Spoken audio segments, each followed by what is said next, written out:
तो hello and welcome to my YouTube channel. First of all सब लोग को मेरी तरफ से ईद मुबारक। बहुत ही अच्छे से ईद मनाइएगा, सेवई खाइएगा, अच्छे से मनाइएगा। ये खुशी का त्यौहार है बल्कि गम का नहीं है। तो इसमें जो भी आपके दुश्मन होंगे, जिनकी भी गलतियाँ रही होंगी आपसे या आपकी जिनसे गलती रही होगी, उनको आप माफ़ कर दीजिएगा और उनसे माफ़ी भी मांग लीजिएगा हो सके तो। सारे गिले शिकवे भूल के आप लोग ईद मनाइएगा। ईद तो इसी को कहा जाता है मेरे ख्याल से। खैर, तो आपका मेरे चैनल पे स्वागत है। सभी लोगों को, भले ही मेरी छोटी अभी फैमिली बहुत छोटी है, लेकिन मैं इसे बहुत जल्द बहुत बड़ा कर दूंगा और आप सब लोग के लिए हमेशा ऐसे ही कंटेंट लाता रहूँगा। अभी तो बस मैंने इंग्लिश के स्टार्ट किए हैं। मैं कम से कम हर सब्जेक्ट तो पढ़ा ही सकता हूँ। 10 तक के सब्जेक्ट तो मैं कोई भी पढ़ा दूंगा। बस आप लोग की कमेंट करने की देर है। आपके कमेंट ही नहीं आते कि कौन से सब्जेक्ट पे बढ़िया वीडियो बनाऊंगा कि वो चल जाएगा बढ़िया से। खैर, आज मैं जो आप लोगों को सिखाऊंगा वो इडियम्स और फ्रेजेस में का नीतू मैम का जो इडियम्स एंड फ्रेजेस है, जो नीतू मैम का इडियम्स एंड फ्रेजेस है, यानी कि इसको कहते हैं मुहावरे और लोकोक्तियाँ। नीतू मैम की जो बुक है इंग्लिश की, वॉल्यूम 1, मैं उससे पढ़ाऊंगा।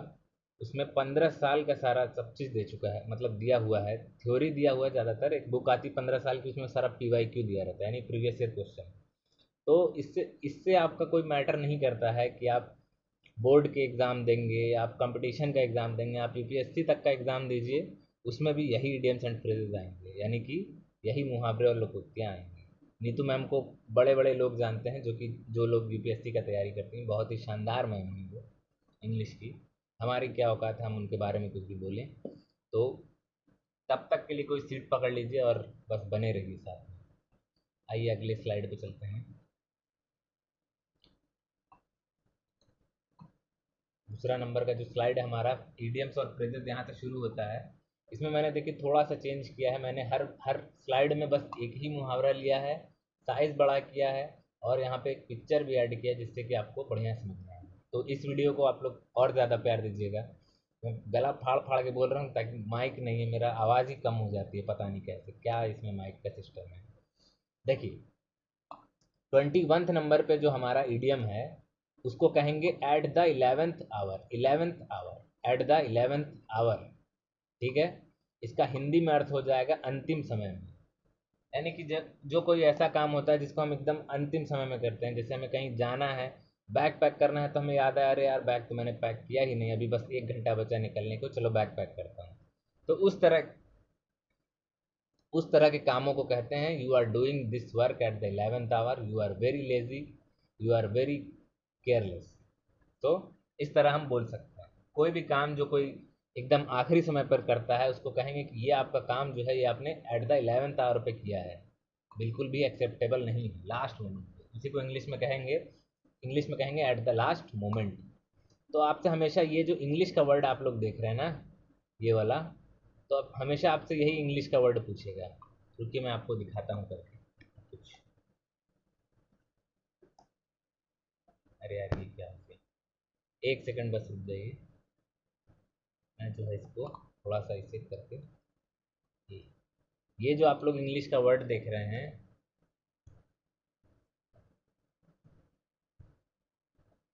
रुक जाइए बस 2 मिनट रुकिएगा।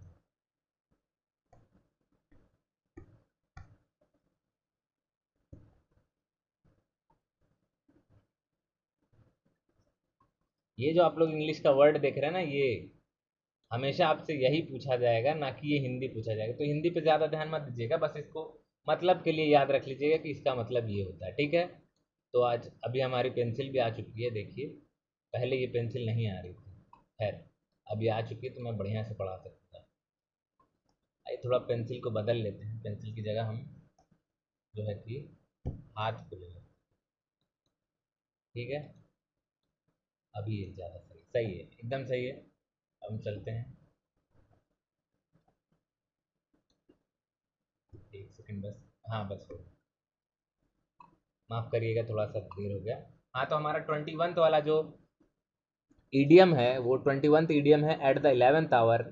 अर्थ है इसका, अंतिम समय में जो भी काम किया जाए, उसको कहेंगे कि ये वर्क हमारा एट द 11th आवर में हुआ है। अब इसको आप लोग इंग्लिश में ट्रांसलेट कर लीजिएगा, जैसे भी करना है, किसी भी तरह में यूज़ कर सकते हैं। यूज़ आपसे नहीं पूछेगा कोई भी, हमेशा आपसे ये इंग्लिश मीनिंग ही पूछी जाएगी, ये वाली, ये वाली जो इंग्लिश मीनिंग है,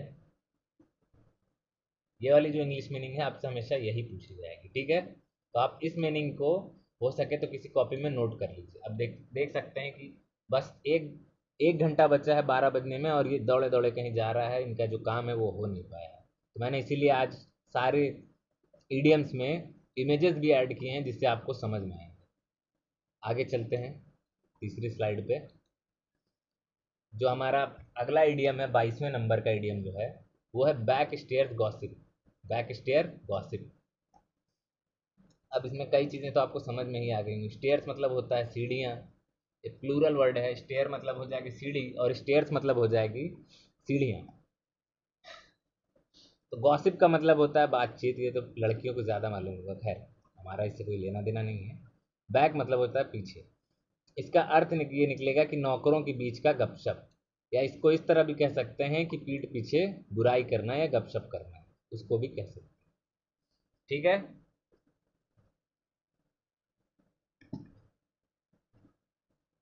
समझ गए आप लोग। इसका इंग्लिश हो जाएगा टॉक एमंग सर्वेंट्स और अनफेयर टॉक्स। यहाँ आप देख सकते हैं कि तीन लोग मिलके किसी का बुराई कर रही हैं, या तो वो इंसान सामने ही होगा, वो नहीं ना दिखाया गूगल ने, तो इसलिए मैं नहीं लगाया। यहाँ देखिए ये भी आपस में बुराई कर रहे हैं, ये लोग। कोई काम नहीं है ऐसे लोग को, वेले होते हैं एकदम एकदम खाली बोले तो। दूसरों की पर्सनैलिटी और दूसरों के डिसीजंस को जज करते हैं, जो खुद कभी कोई डिसीजन कोई फैसला खुद के बारे में नहीं ले सकते। वही हमेशा दूसरों के बारे में गलत बोलते हैं, क्योंकि उनका खुद का कोई फैसला होता ही नहीं है, तो उसमें अच्छा गलत क्या होगा। चलिए आगे बढ़ते हैं। अगला जो हमारा 23rd नंबर का है, 23 नंबर है बुक में से ही, तो उसका नाम है बैड ब्लड। बैड मतलब बुरा, ब्लड मतलब खून। अर्थ मतलब इसका होता है, ऐसा नहीं है कि आप अपने माँ बाप की बात नहीं सुन रहे हैं, उन्हें मार रहे हैं, पीट रहे हैं, या फिर आप कुछ गलत कर रहे हैं अपने माँ बाप से, तो उसको कहेंगे कि ये तो बैड ब्लड हो गया, खराब खून हो गया, जिसको हिंदी में कहते हैं। नहीं, पहले तो मैं बता दूं कि आप लोग को कभी ऐसा करना ही नहीं चाहिए। माँ बाप तो जन्नत की कुंजी होते हैं। आप उनको खुश रखिए, भले ही आप पूजा ना करिए, अर्चना ना करिए, पाठ ना पढ़िए, भजन ना करिए, नमाज ना पढ़िए, कुछ ना करिए, तो कम से कम अपने माँ बाप को तो मानिए। वही आपको हर जगह कामयाब बना देंगे। खैर, देखिए इसका हर अर्थ हिंदी में है शत्रुता, जो नॉर्मल दुश्मनी होती है। शुद्ध हिंदी वर्ड में इसको शत्रुता कहेंगे। इंग्लिश में हो जाएगा एनमिटी या बिटर रिलेशन। मैंने यहाँ दो स्टिकर्स ऐड किए हैं, दो इमेजेस ऐड किए हैं। एक तो ये वाला बैड ब्लड है, इसका कुछ लेना देना नहीं है, ठीक है। इसका कोई लेना देना नहीं है। अरे यार इतना बड़ा आ रहा है, एक मिनट रुकिएगा।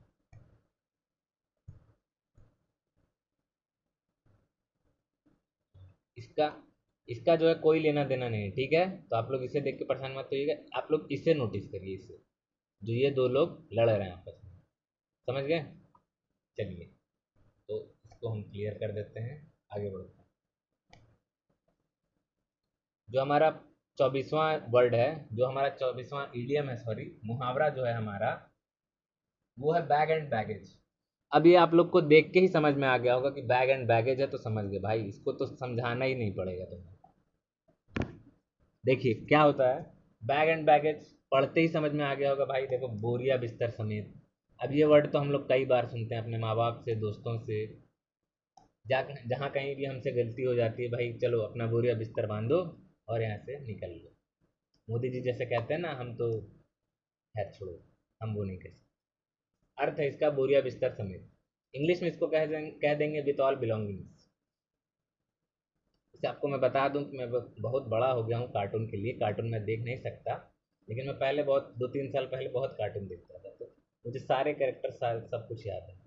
ये कोई एपिसोड था जिसमें जेरी को ज़्यादा माना जा रहा था, तो टॉम घर छोड़ के जा रहा है। इसको आप इस तरह से इमेजिन कर सकते हैं कि ये बोरिया बिस्तर समेत छोड़ के जा रहा है। स्पंज बॉब मैंने उतना नहीं देखा है, लेकिन ये लोग भी वही ईडियम को दर्शा रहे हैं यहाँ पर। यहाँ कार्टून से कोई लेना देना नहीं है। आप सब करिए, कार्टून भी देखिए, बाहर भी जाइए, खेलिए, लेकिन पढ़ाई भी करिए। पढ़ाई बहुत ज़रूरी है। चलिए आगे चलते हैं। 25 नंबर का जो इडियम है, थोड़ा सा हल्का सा घुमाने वाला है दिमाग। इसके वर्ड से कोई लेना देना नहीं, यानी कि बेकर, बेकर्स डजन। जैसा कि मैंने कहा, इसके इसके वर्ड से कोई लेना देना नहीं है। बेकर का यहाँ पे कोई काम नहीं है, और ना ही डजन का। डजन मतलब होता है हिंदी में दर्जन, और दर्जन में होता है संख्या 12। जैसा कि केला का होता है, जैसे हम केला खरीदते हैं तो उससे ये नहीं पूछते हैं कितने रुपए किलो है, या कितने रुपए लीटर है, या कितने रुपए मीटर है। हम उससे पूछते हैं कि ये कितने रुपए दर्जन है, यानी कि उसको 12 में ही हमेशा 12 के जोड़े में गिन के बेचते हैं या खरीदते हैं। लेकिन यहाँ जो है ये बेकर्स डजन कहना चाह रहा है। इसका अर्थ होता है संख्या में 13, यानी 12 से एक ज़्यादा। अब ये कोई ज़रूरी नहीं है कि बेकर डजन लिखा है तो केक में ही हो, पेस्ट्री में ही हो, खाने की चीज़ें में हो, किसी भी चीज़ में भी संख्या में 13 हो गया तो उसको कह देंगे oh baker, this is baker dozen, this set of the copy is in baker dozen. ऐसा हम कह सकते हैं। बहुत सिंपल इसकी मीनिंग है इंग्लिश में, 13 इन नंबर। ठीक है, कोई वो नहीं है। चलिए यहाँ पे देखिए, इससे इसका कोई लेना देना नहीं। आप बस इस चीज़ को नोटिस करिएगा कि यहाँ पे जो 13 लिखा हुआ है, इनका इनका इससे कोई लेना देना नहीं है। ठीक है, कंफ्यूज ना होइएगा। चलिए आइए अगली स्लाइड पे चलते हैं। 26 वाला जो हमारा ईडियम है, इसको कुछ लोग तो बहुत आराम से समझ लेंगे, कुछ लोग को थोड़ा सा टेंशन होगा। देखिए कहना क्या है चाह रहा है, be born with a silver spoon in one's mouth, यानी ऐसा कोई लड़का जो मुंह में चांदी की चम्मच लेकर पैदा हुआ। अब ऐसा तो कोई हिंदी में मुहावरा होता नहीं है, या फिर होता भी होगा तो मुझे पता नहीं है, खैर छोड़िए। यहाँ सब सब सब वर्ड का मीनिंग जान लीजिए। बॉर्न मतलब पैदा होना, विथ मतलब साथ में, ए मतलब एक, सिल्वर मतलब चांदी, स्पून मतलब चम्मच, इन मतलब में, वंस मतलब इसी के बारे में कहा गया हो, माउथ मतलब मुंह, बी मतलब होना, किसी चीज़ का होना या करना। ठीक है, be born with a silver spoon in one's mouth.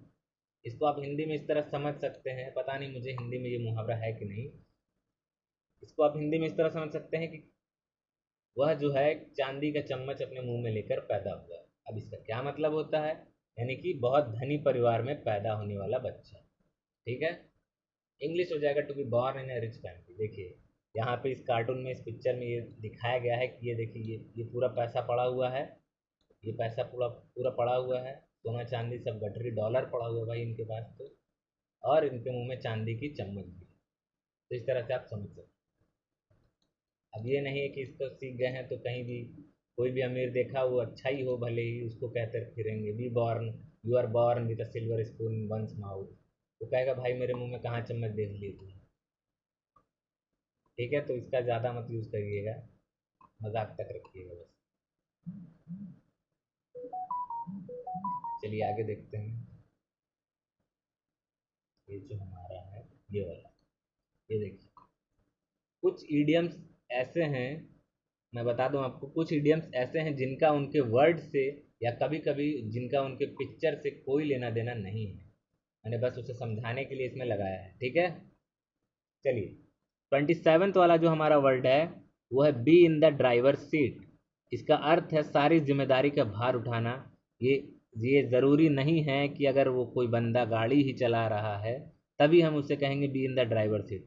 किसी भी जिम्मेदारी का अकेले भार उठाना, जैसे किसी की शादी कराना, जैसे किसी का देखभाल करना अकेले करना, कोई काम अकेले करना, हजारों सैकड़ों लोगों को अकेले मैनेज करना कि कौन क्या कर रहा है, उसको भी कहेंगे he is doing his work और her work like being in the driver seat.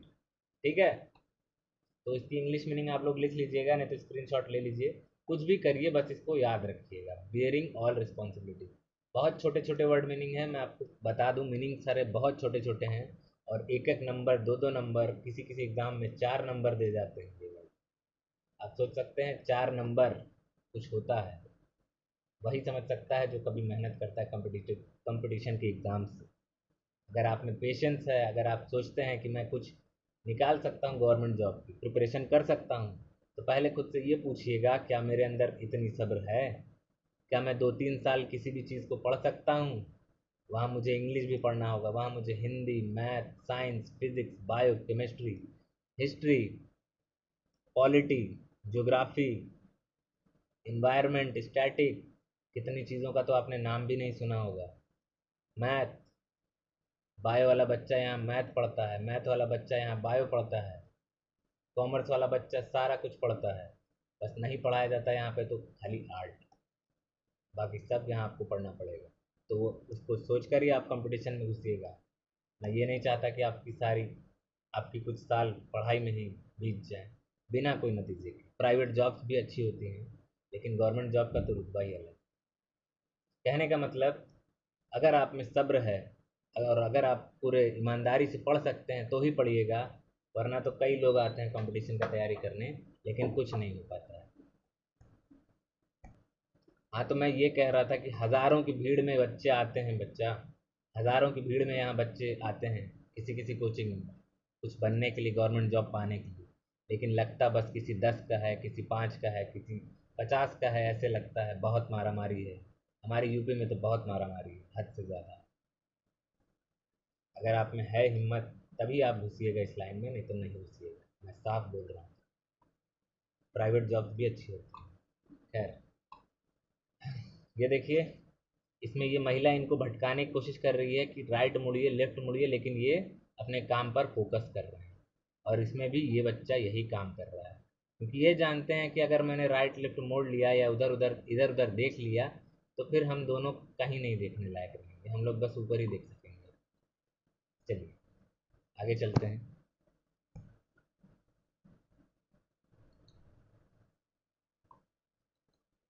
ये जो 28 नंबर का हमारा वर्ड है, bear the brunt of, bear the brunt of, इसका अर्थ है परिणाम भुगतना। परिणाम भुगतना यानी कुछ गलत किया हो जो बंदा, वो परिणाम भुगतेगा, कहेंगे he is bearing the brunt of. ठीक है, ऐसा हम कह सकते हैं, ही is bearing the brunt of. Exact idiom he English में यूज हो ये ज़रूरी नहीं है। कई जगह प्लूरल्स में, कई जगह आईएनजी में, कई जगह एस या ईएस में ये बदल जाती है। जैसे कि यहाँ हम कह देंगे he is bearing the brunt of. Bear का मतलब वैसे झेलना होता है, ठीक है। यहाँ बियर मतलब भालू नहीं है। इसको इंग्लिश देखेंगे, to bear the main part of something unpleasant. फिर से बोलूँगा मैं, to bear the to bear the main part of something unpleasant, मतलब कि किसी भी बुरे काम का किया गया मेन पार्ट यानी कि मेन हिस्सा आपको भुगतना पड़े, उसी को कहेंगे बियर द ब्रंट ऑफ।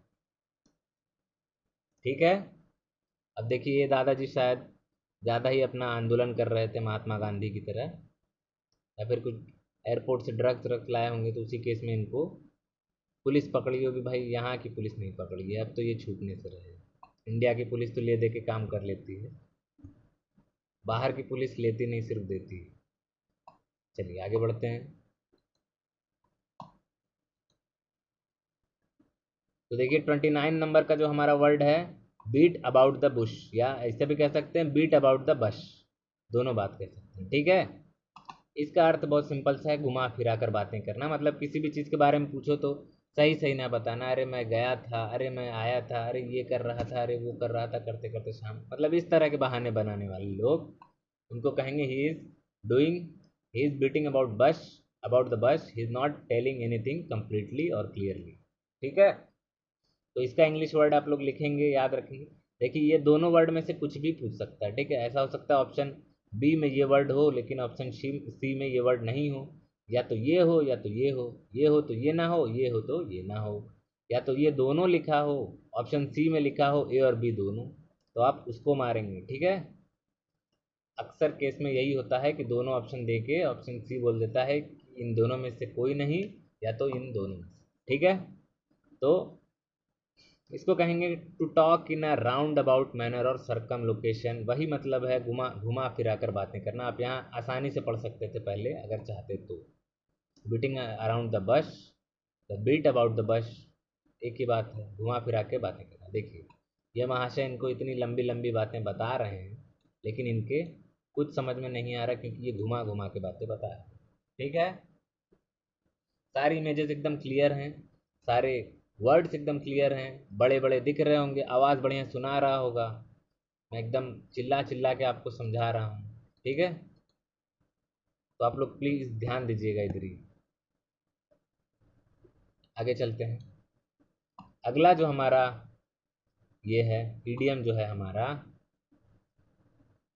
अगला ईडियम हमारा ये है। देखिए इस ईडियम से आप लोग बहुत जल्दी कनेक्ट कर लेंगे, ये मेरा वादा है। बहुत जल्दी इससे रिलेट कर लेंगे कि अच्छा ये ऐसा होता है, अच्छा इसको कहते हैं।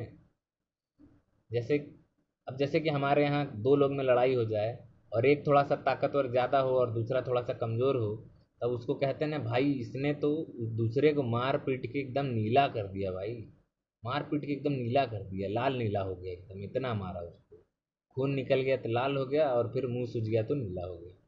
तो उसी को जब इंग्लिश में कहेंगे, इंग्लिश में जब हम कहेंगे तो इतने अच्छे से बोलेंगे बीट ब्लैक एंड ब्लू। अब इसमें दो कलर जोड़ दिए, ब्लैक और ब्लू, जबकि ब्लैक से इसका कोई लेना देना नहीं होता। खैर देखिए 30 नंबर का जो हमारा इडियम है वो है बीट ब्लैक एंड ब्लू। इसका हिंदी में अर्थ होता है अत्यधिक पिटाई करना।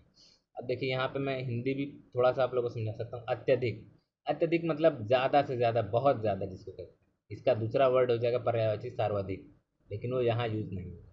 अब देखिए अत्यधिक अगर आप लोग संधि विच्छेद पढ़े होंगे कुछ बच्चे, तो वो बता सकते हैं कि अत्यधिक का संधि विच्छेद क्या होगा। चलिए मैं आपसे पूछता हूँ, बताइएगा अत्यधिक का संधि विच्छेद। आप लोग कमेंट करके बताइए, मैं आप लोग को यहाँ से जो है कि 10 सेकंड देता हूँ, ठीक है। चलिए आपका समय शुरू होता है।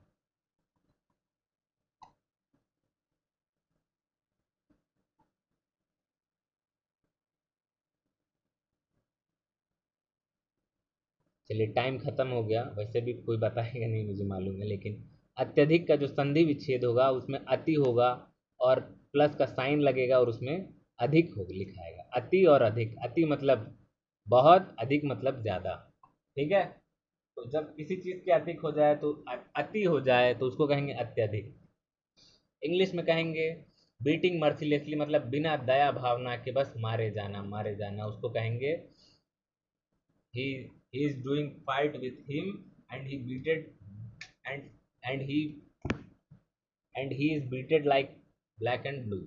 ठीक है, वह उसके साथ लड़ाई झगड़ा कर रहा था, लेकिन वो ऐसा मारा गया कि एकदम उसका मुंह लाल नीला हो गया। अब यहाँ देख सकते हैं इसको कितनी मार पड़ी भाई साहब को, कुछ किए होंगे भाई साहब ऐसा।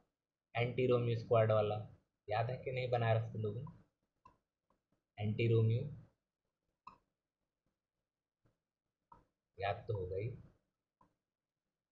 ये देखिए ये वही बंदे का फेस काट के लगा दिया गया है, आपने अभी गौर किया होगा। ये देखिए यहाँ पे इसको लाल खून भी निकल रहा है, इसका मुंह भी नीला पड़ गया, तो इसे कहेंगे बीट ब्लैक एंड।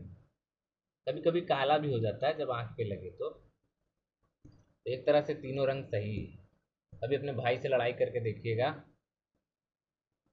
बड़े वाले भाई से, बड़े भाई से जो एकदम ताकतवर हो, मेरे जैसे हट्टे कट्टे, मेरे भाई एकदम हट्टे कट्टे हैं, मैं एकदम से कुंडी से हूँ, तो उनसे मेरा तड़प झड़प हो जाता है, लेकिन मैं भी नहीं मानता। मैं बोले जाता हूँ तो वो हाथ चला देते हैं, अब वो हाथ चलाते हैं तो मैं भी हाथ चला देता हूँ, उसी में ज़्यादा हाथ चल जाता है मगर, लेकिन लास्ट में लगता हम ही को है। उनके हाथ मेरे पूरे पैर के बराबर हैं, कब मारते तो ऐसा है कि वो दर्द करता है आधा आधा घंटा से। खैर आगे बढ़िए। इससे यही सीख मिलती है कि बड़े भाई से कभी नहीं लपटना चाहिए, मतलब लड़ना चाहिए। आप छोटे भाई से एक टाइम के लिए लड़ लीजिए, लेकिन बड़े भाई से कभी ना लड़िएगा। ज़्यादा गुस्सा आ गया तो आप अस्पताल में भी। चलिए 31 वर्ड का जो हमारा 31 वर्ड है बीट हॉलो। अब इसमें थोड़ी सी सिमिलैरिटी है, वो बीट की है, ठीक है। Beat about the bush, beat black and blue, अब आ गया है बीट, बीट हॉलो, ठीक है। क्या आ गया है, बीट हॉलो। इसमें कह रहा है काफ़ी आसानी एवं बुरी तरह से पराजित करना। अब जैसे मैच शुरू ही हुआ, अब कैसे बताऊँ, ऐसा समझ लीजिए इंग्लैंड का जिम्बाब्वे से मैच हो रहा है, तब उसमें क्या होगा बताइए। इंग्लैंड तो हंसते हंसते जीत जाएगी। ऐसा नहीं कि जिम्बाब्वे भरा खराब टीम है, लेकिन इंग्लैंड से बेहतर नहीं है वो। हाल फिलहाल हम लोग तो कुछ जीते हैं, खैर मुझे पता नहीं, याद नहीं आ रहा है वो चीज़। आईसीसी वर्ल्ड कप शायद हम लोग जीते हैं न्यूजीलैंड से, आप लोग को याद नहीं होगा। आज से कुछ साल पहले लगभग 2018 या 19 में इसी न्यूजीलैंड ने हम लोग को फाइनल में हराया था। कितने लोग को बस 2023 या 2024 की बातें याद है, जो हम लोग फाइनल में हारे थे और मोदी मोदी जी के आए थे उस स्टेडियम में, बस वही सब बातें याद है। लेकिन आपको 2019 की बात नहीं याद है, जब आईसीसी वर्ल्ड कप हो रहा था और न्यूजीलैंड ने हमें फाइनल में हराया था, इसी न्यूजीलैंड। आज हम लोग का वो बदला पूरा हुआ है, ना कि 2023-24 वाला। आज नहीं, मतलब कहिए पूरा होगा। बीटिंग मर्सिलेसली इसमें देखिए एकदम आराम से हरा दिया इसको।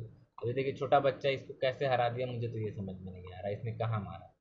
आप सोच सकते हैं इसने कहाँ मारा होगा, तभी ये जीत गया। खैर, आगे बढ़िए, आगे बढ़ते हैं। 32 नंबर का जो हमारा वर्ड है, इससे इसे जो है एंगेज लोग बहुत जल्दी रिलेट कर लेंगे। सिंगल्स का मुझे नहीं पता, क्योंकि मैं खुद सिंगल्स हूँ। खैर, ये कोई हिंट नहीं था किसी के लिए।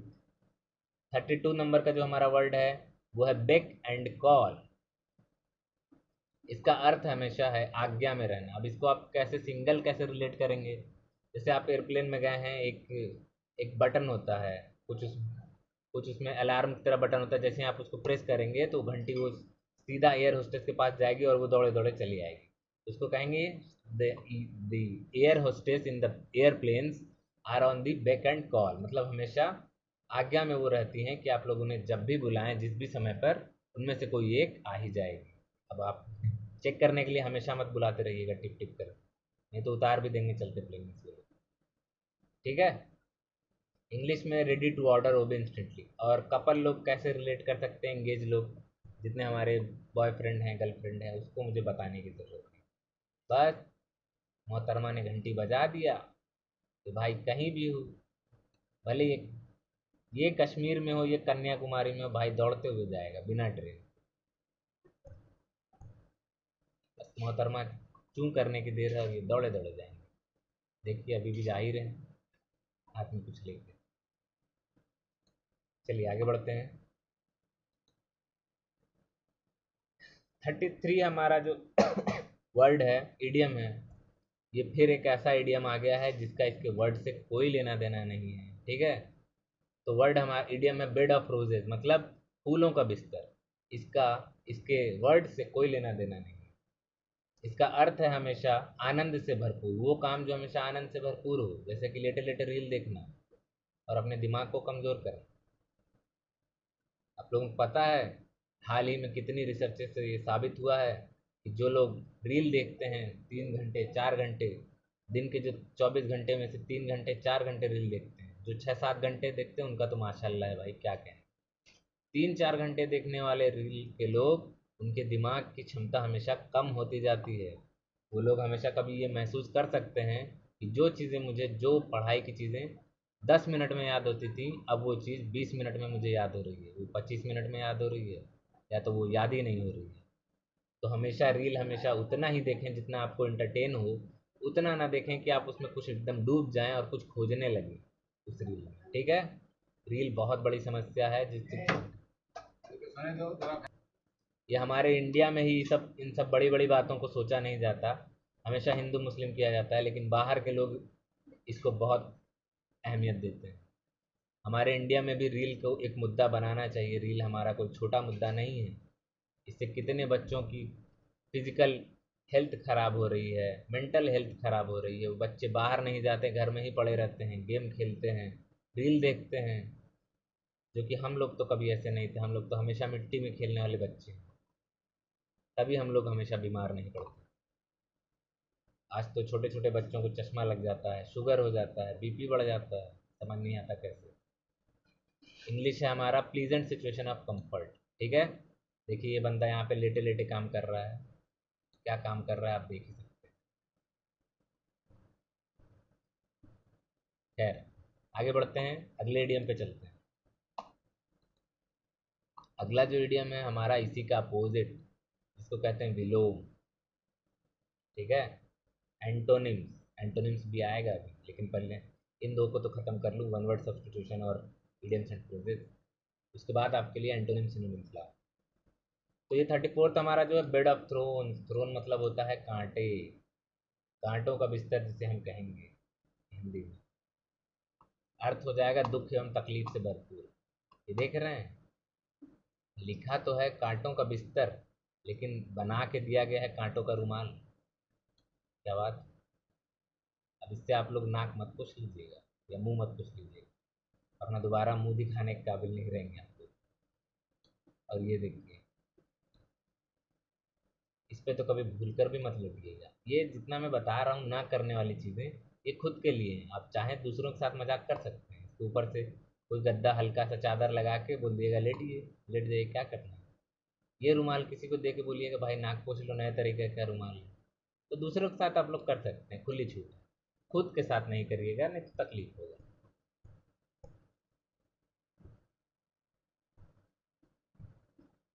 चलिए अब आगे चलते हैं अगले इडियम पे। देखिए, ये भी एक ऐसा इडियम है, इसका इसके वर्ड से कोई लेना देना नहीं है, ठीक है। 35th हमारा जो वर्ड इडियम है, बेगर डिस्क्रिप्शन। अब इसमें ना बेगर है ना उसका डिस्क्रिप्शन, कुछ नहीं। इसका मतलब होता है अवर्णनीय, अवर्णनीय, सॉरी, अवर्णनीय। अमिताभ बच्चन घुस गया था मेरे। अवर्णनीय, ठीक है। ऐसी चीजें, ऐसी चीजें जो बताई ना जा सकती, या जो समझाई ना जा सकती, या जो बता भी रहा हो तो अगले को समझ नहीं आ रहा हो। जैसे कि ये मोहतरमा कुछ कहना चाह रही हैं, इनके पसीने छूट गए, लेकिन ये बालिका को समझ नहीं आ रहा। अब जब ये इंसान इंसान को समझा नहीं पाई, तो क्या रोबोट किसी इंसान को समझा सकता है? अभी नहीं समझा सकता। ये तो खुद हमारे लिए इतनी बड़ी झंझट बन चुके हैं, आप लोग को मालूम है। रोबोट्स और एआईज कितनी जॉब्स खा रहे हैं, और आगे भी खाएंगे। जो लोग कहते हैं कि नौकरी के अवसर बढ़ रहे हैं, बढ़ 10% रहे हैं, और ये खा 90% रहे हैं नौकरी। डाटा एंट्री का काम हो गया, डेटा एंट्री का, जो कि बहुत कॉमन काम है, हर कोई ही करता रहता है इसको। डेटा एंट्री का काम, एक डाटा एंट्री ऑपरेटर बहुत बड़ी चीज़ नहीं होती, लेकिन ये रोबोट्स उसका भी काम खा रहे हैं। कस्टमर सर्विस सपोर्ट होता है, जो कस्टमर सर्विस रिलेशनशिप जो होता है, ये तो आराम से वो जॉब खा जाएंगे, या आप मुझसे लिख के ले लीजिए। कस्टमर सर्विस आने वाले टाइम में कोई इंसान नहीं करेगा, हमेशा रोबोट देखते रहेगी। ऐसे भी कई जॉब है। वॉइस आर्टिस्ट हैं, जो कि जितने लोग कार्टून में अपनी आवाज़ देते हैं, उनकी जॉब जाने वाली है। आरजे जितने हैं रेडियो जॉकी, उनकी जॉब जाने वाली है। ये बहुत बड़ी समस्या है, ये कोई टेक्नोलॉजी की चीज़ नहीं लगती मुझे तो। टेक्नोलॉजी ये तभी तक है जब जब हमारी पर्सनल लाइफ में इंटरफेयर ना करे।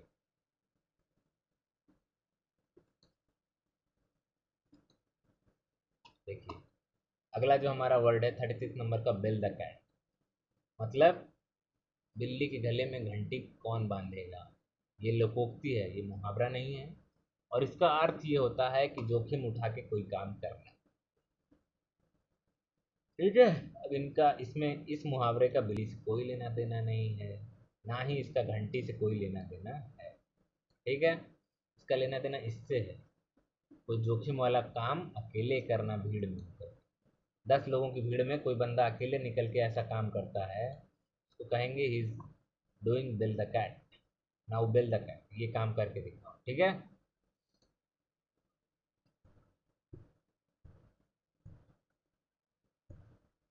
चलिए अब आगे चलते हैं 18वें नंबर पे।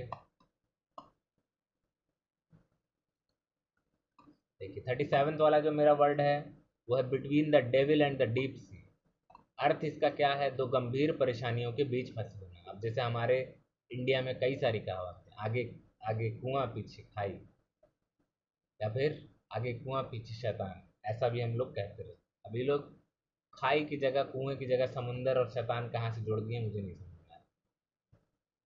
Between the devil and the deep सी, इसमें डेविल का मतलब शैतान होता है, ये तो पता ही होगा आप लोगों को। अर्थ है दो गंभीर परेशानियों के बीच, इसका इंग्लिश है between two difficult difficult situations. जैसा कि आप ये देख सकते हैं, इनके पीछे शार्क पड़ी हुई है और आगे शैतान खड़ा हुआ है, चल भाई कहाँ जाओगे। इनके भी पीछे देख लिए, पीछे लहरें उठ रही हैं गहरी गहरी, आगे शैतान धक्का दे रहा है, चल भाई आगे बढ़ आगे बढ़, यहाँ मत रहे। तो इस तरह की सिचुएशन, कहते नहीं यार मैं ये भी नहीं कर सकता, यार मैं वो भी नहीं कर सकता, एकदम फंस गया हूँ। आगे आगे कुआं तो पीछे खाई, इसी को कहते हैं, इसी सिचुएशन को कहते हैं।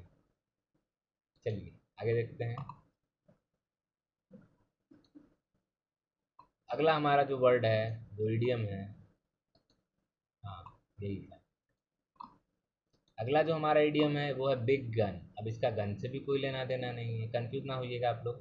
मतलब कोई ऐसा आदमी जो बहुत बड़ी पहुंच वाला हो, जैसे कोई बड़ा नेता हो गया, जैसे कोई डीएम हो गया, जैसे कोई जज हो गया हाई कोर्ट का, जैसे कोई हाई कोर्ट का वकील हो गया, ठीक है।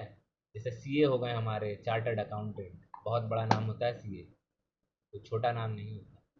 खैर, इसका अर्थ होता है ऊंची पहुंच वाला व्यक्ति, फिर चाहे वो राजनेता में हो, अभिनेता में हो, ठीक है, किसी भी चीज, कलाकार में हो, हुनरबाज में हो, किसी भी चीज में हो, बस वो बिग गन हो। एन इन्फ्लुएंशियल पर्सन, यानी वो जो किसी को प्रेरणा दे सके, वो इंसान, किसी को प्रेरणा दे सके, इन्फ्लुएंस कर सके, उसको कहेंगे बिग गन। जैसे कि Mukesh Ambani is a big gun, late Ratan Tata is was a big gun, ठीक है। आदित्य बिरला इज और वॉज अ बिग गन, ऐसे हम कह सकते हैं। इसका यूज आप कर सकते हैं इन जगह। मुकेश अंबानी तो बहुत बड़ा नाम है। चलिए आगे देखते हैं। आगे जो हमारा इडियम है 39 नंबर पे, वो है बर्ड ऑफ पैसेज।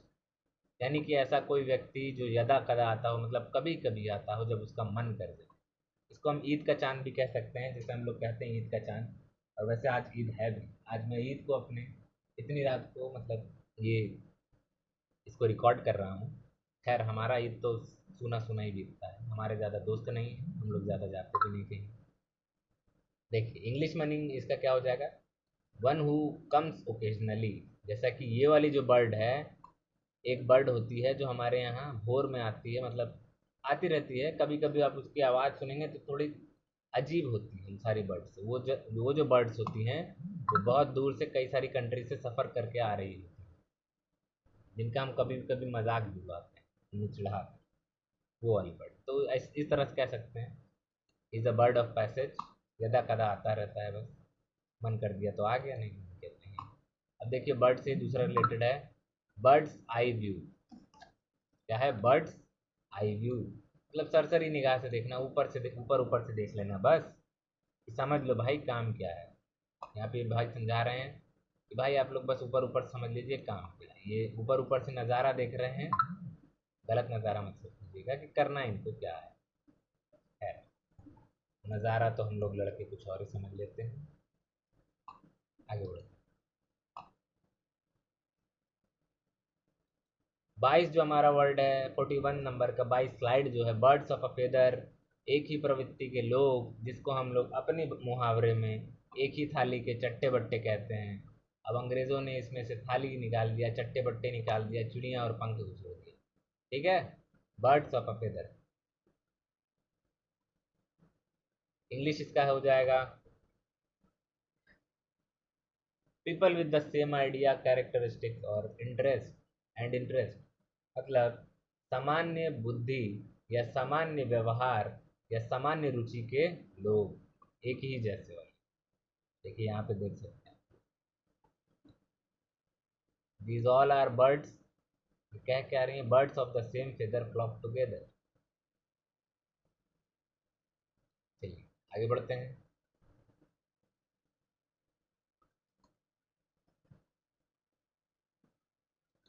42 जो हमारा वर्ड है, 42 वाला, वो है बाइट द डस्ट, मतलब मुंह की खाना या धूल खा लेना, ठीक है। कहते नहीं है कि मुंह की खाया भाई हार के तू, तो कहेंगे इंग्लिश में, you you lose like you bite the dust, इस तरह से कहेंगे। अर्थ मतलब पराजित ही होना होता है, बहुत बुरी तरीके से। English to be defeated, to be defeated 3 word का है भाई, 4 नंबर देगा, सोच लीजिए।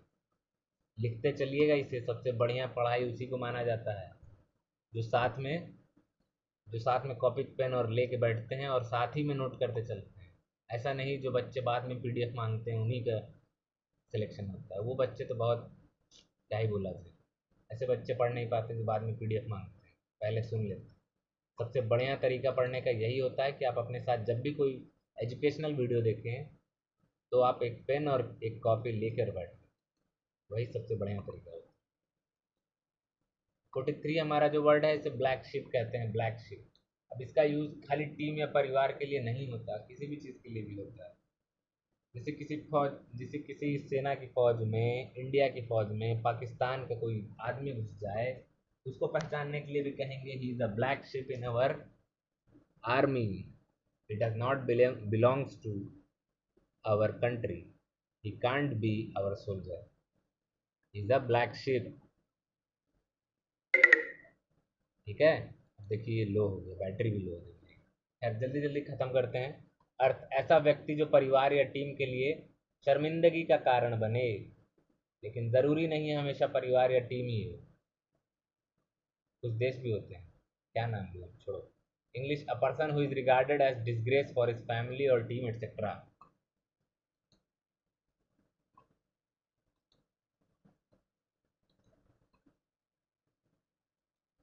देखिए 44th वाला जो हमारा वर्ड है वो है ब्लाइंड एले। मतलब कोई ऐसा काम करना जिसमें आगे प्रगति ही ना हो, संभव ना हो, बस उसे किए जा रहे हैं, किए जा रहे हैं, किए जा रहे हैं मजे के लिए। समझे? ऐसा कोई काम जिसमें जिसमें आपकी कोई प्रोग्रेस ही ना हो। यहाँ पे ये भाई साहब दिखा रहे हैं कि मैं ये काम कितने देर से कर रहा हूँ, लेकिन मुझे जो है कोई प्रोग्रेस नहीं मिल रही। अब यहाँ पे ये भाई साहब बता रहे हैं, पूछ रहे हैं कि भाई कोई प्रोग्रेस हुआ? ये कह रहे हैं नहीं, अभी तक तो नहीं हुआ, नो। अब ये कर क्या रहे हैं महाशय, कुछ जला रहे हैं ब्रेड लेके, समझ नहीं आ रहा मुझे। खैर आगे बढ़ते हैं।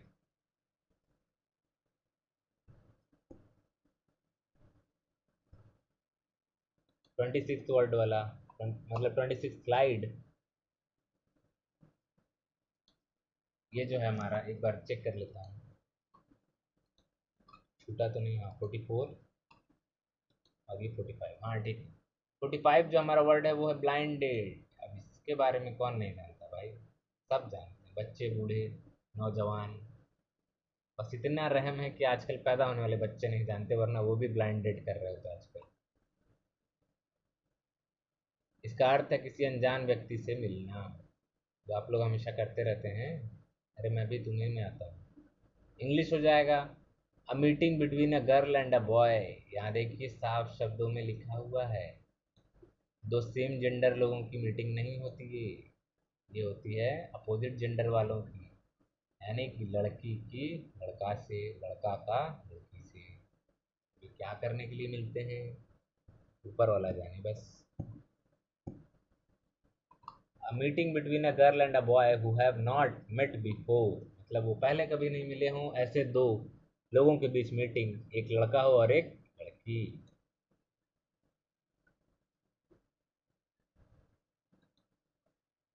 46th वाला हमारा वर्ड है जो blow one's own trumpet. Trumpet मतलब धून होता है वैसे तो हाथी का, मतलब अपने ही मुंह में हवा भरना है, जिसको हम अपनी अपनी भाषा में कहते हैं अपनी मुंह मियाँ मिट्ठू मत बनो। खुद की तारीफ खुद से मत करो, दूसरे को भी करने दो, तब पता चले कि तुम कितने अच्छे हो या तुम कितने खराब हो। जब तुम्हारी तारीफ कोई अच्छा करेगा तब ना तुम कहोगे मुझ में ये क्वालिटी है। तुम तो खुद ही से बताए जा रहे हो कि मैंने ऐसा किया, मैंने वैसा किया, मैं ऐसा हूँ, मैं वैसा हूँ। ठीक है, उसको कहते हैं अपने मुंह मियाँ मिट्ठू मत बनो, कुछ भी मत बोलो। इंग्लिश वर्ड हो जाएगा टू प्रेज वन सेल्फ, मतलब खुद की ही तारीफ करना। जैसे ये भाई साहब यहाँ दिखा रहे हैं कि भाई मैं बेहतर हूँ, और ये भाई साहब कह रहे हैं कि नहीं भाई मैं तो बेहतर हूँ, तुमने तो टी शर्ट पहना है, मैंने तो कोट पहना है, बेहतर तो मैं हुआ। इन्हें सुनने वाले कह रहे होंगे कि हम सुन क्यों रहे हैं, बेहतर तो दोनों नहीं है, चलो चला जाए। देखिए अगला जो वर्ड है हमारा 47 ब्लू ब्लड। ब्लू ब्लड अब ऐसा नहीं है कि मगरमच्छ या ऑक्टोपस हो गया है। ऑक्टोपस का खून वैसे नीला होता है, कि ब्लू ब्लड हो जाएगा। ब्लू ब्लड मतलब यार शाही, शाही व्यक्ति, मतलब राजवंश के घराने का, रजवाड़ा, राजकुमार, राजकुमारी, रानी साहिबा, राजा जी, बस चार ही लोग हुए अभी तो। हाँ, जोधा अकबर में तो कई ठो मलिका थी, मलिका उस जमानी, मरियम, मलिका उस जमानी, ऐसे था मरियम उस जमानी, मरियम मकानी, पता नहीं कौन कौन से, हर घर का अलग कहानी। मरियम मरियम मरियम, माहे मंगा भी थी। बेगम तो चार चार बेगम थी, रुकैया बेगम, जोधा बेगम, सलीमा बेगम, हलीमा बेगम, कलीमा बेगम, कुछ भी। जो विश करने आ रही है उसको भी छोड़ नहीं रहे हैं, उसके साथ भी हो जा रहा है इनका। खैर छोड़िए, बादशाह लोग का क्या बोला। अच्छा हुआ आज खत्म हो गई बादशाह, वरना क्या होता रहता है। इंग्लिश क्या है? रॉयल और एरिस्टोक्रेट डिसेंट। समझ गए? ये महाशय देख लीजिए, राजा जी कैसे मुंह उठा के खड़े हैं। अभी अगर ये पोज आप रोड पे दें ऐसे मुंह करके, तो आप पक्का किसी ना किसी से मरा जाएंगे। और ये सुनते हुए मराएंगे क्या बे, राजा है क्या कहीं का? साले इस तरह का पोज कर रहा है। चलिए आगे बढ़ते हैं 29 वर्ड पे। ब्लू बुक, ये देखिए बहुत सिंपल इडियम है ये। जैसा कि आपने कभी जनसंख्या रिपोर्ट देखी होगी, सुना होगा, वानिकी रिपोर्ट देखी होगी, जिसमें बताया जाता है कि जंगल के प्रतिशत कितना घटा कितना बढ़ा है इंडिया में। टाइगर रिपोर्ट देखी होगी, या लायन रिपोर्ट देखी होगी, या हिप्पो रिपोर्ट देखी होगी, पढ़ी होगी, सुनी होगी, कुछ तो सुना होगा। या एक आता है खुशहाली इंडेक्स आता है, ह्यूमन डेवलपमेंट मानव विकास सूचकांक आता है, पासपोर्ट की सूची में कौन सा देश सबसे ताकतवर है, हेनले हेनले पासपोर्ट इंडेक्स आता है, हेनरी या हेनले पासपोर्ट इंडेक्स आता है।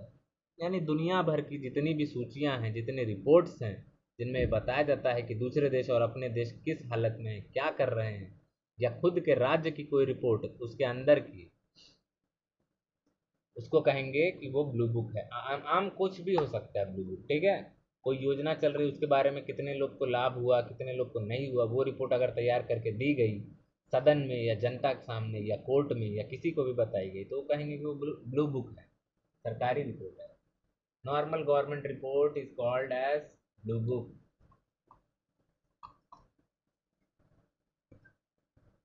चलिए आगे देखते हैं। अब ज़्यादा कुछ बचा नहीं है, आप लोगों ने इतना मेरा साथ दिया, बहुत लंबा वीडियो हो गया, लेकिन ये तो मैंने इतना नहीं सोचा था यार। 29 हो गया। 30 पे देखिए, body and soul. Body and soul मतलब पूरी तरीका से, पूरे तरह से जो काम करें पूर्णतया उसमें लीन हो जाएं, उसको कहते हैं बॉडी एंड सोल। इंग्लिश हो जाएगा एंटायरली। ये देखिए बच्चा कितना मन लगा के पढ़ रहा है, आगे चल के ज़रूर कुछ बनेगा। जो भी काम करिए उसे मन से करिए, चाहे वो मजाक ही हो, चाहे वो शरारत हो। बस खून कतल मत करने लगिएगा आप लोग पूरी तरीके से, मुझे मेरा नाम लगा के। मजाक तक तो ठीक है, मुजरिम ना बन जाइए। लास्ट हमारा वर्ड है बोल्ट फ्रॉम द ब्लू। अर्थ है इसका आकस्मिक विपत्ति, मतलब ऐसी सिचुएशन, ऐसी कोई प्रॉब्लम जिसके बारे में हमें पता ना हो कि वो आ कहाँ से रही है, कौन सी मुसीबत है, अरे भाई लग गया, ओए गड़ीम, ऐसी कुछ। देखिए किसान आ रहा है, फोटोग्राफर ने फोटो तो बना दी, लेकिन 2 मिनट बाद जो हुआ हुआ होगा उसको शायद दिखा ना सकते हैं स्क्रीन पे, इसीलिए उसके पहले की ही फोटो खींच लिए। अनएक्सपेक्टेड प्रॉब्लम मतलब प्रॉब्लम के बारे में कुछ पता नहीं था, प्रॉब्लम आके धमक गई। ऐसे तो प्रॉब्लम सारी अनएक्सपेक्टेड होती है, लेकिन कुछ जो होती है एकदम अनएक्सपेक्टेड, अरे भाई ये क्या हो गया। खैर, इतनी देर तक सुनने के लिए मुझे शुक्रिया, मैंने बहुत बकवास भी करी है इसमें, आप लोग का बहुत बहुत शुक्रिया। Thank you so much for watching this video. मेरी वीडियो देखने के लिए बहुत बहुत शुक्रिया आप लोग का। इतनी लंबी वीडियो मैंने आज पहली बार बनाई है। Your crucial time matters a lot for me. आपका कीमती समय मेरे लिए बहुत मायने रखता है। प्लीज़ आप लोग मुझे सपोर्ट करते रहिए, फ्री में रहेगी सारी चीज़ें, मैं ये वादा करता हूँ। आप बस लाइक कर दो, कमेंट कर दो, शेयर कर दो, और जल्दी जल्दी सब्सक्राइब कर दो यार। सब लोग बहुत कम सब्सक्राइबर है। मैंने आज से 6 महीना 7 महीना पहले चैनल बनाया था, बीच में डालना छोड़ दिया, मेरी गलती थी। फटाफट आप लोग सब्सक्राइब करिए, धड़ाधड़ सब्सक्राइब करिए, इस तरह कुछ, इस तरह आप लोग सब्सक्राइब करिए, ठीक है। चलिए मिलते हैं, bye bye bye, love you. अगली वीडियो में आप लोग से जल्द ही मिलूंगा, मेरा ये वादा है, ज़्यादा देर नहीं करूँगा। Bye bye.